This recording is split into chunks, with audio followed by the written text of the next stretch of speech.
When we don't pray,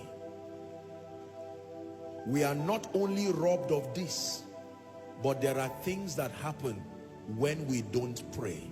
I don't have the time, but I will give you 3 of them.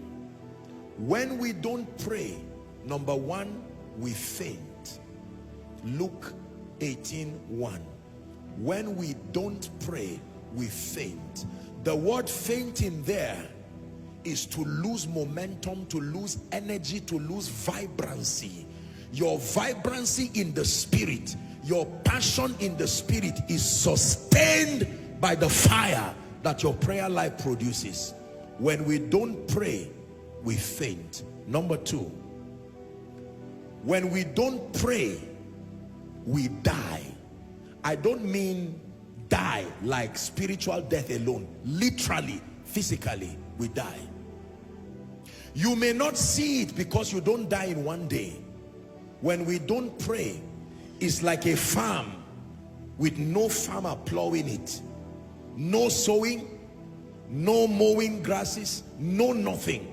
The reason why we die is because the thief, killing is part of what he does. He does not only steal and destroy. When we don't pray, we don't ward off Satan and his cohorts and darkness.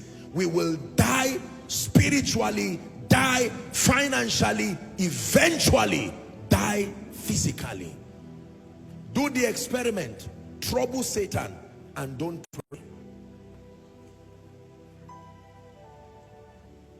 Save souls, transform lives, give to the kingdom, love the Lord, make sure that the kingdom goes forward. Then don't pray. It's not only God that knows us, the thief too knows you. If he has not come, it's because he's on his way, or you have learned how to restrain him.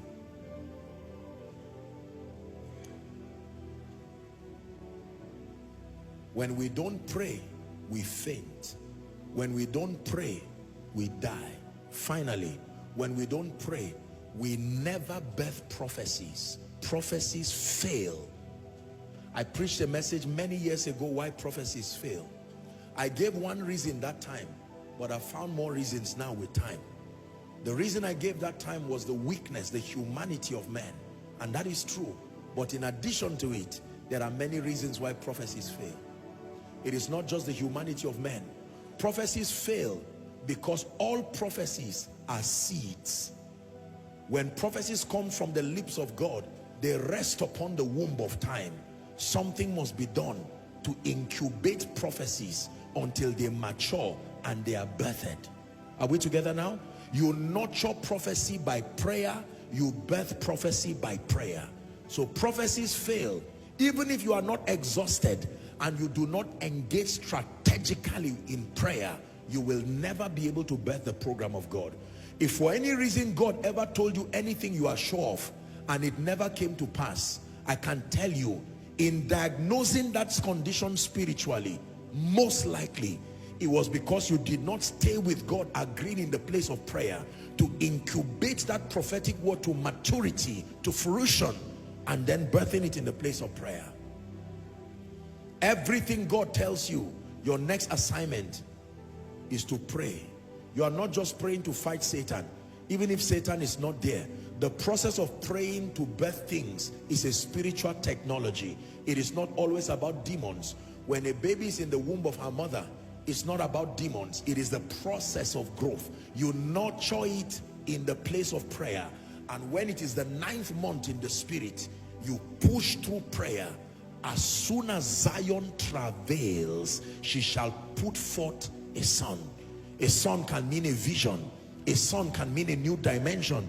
A son can mean another level in grace. Take note of this. When we do not pray, we faint.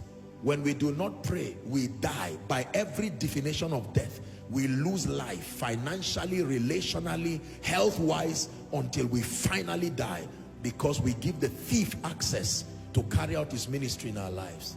And finally, when we do not pray, we abort prophecy.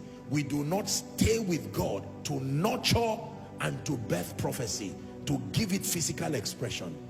It is for this reason, ladies and gentlemen, that he spake a parable to the end that koinonia, to the end that Joshua Selman, to the end that you and your family, you and everyone around you, that they pray and not to faint.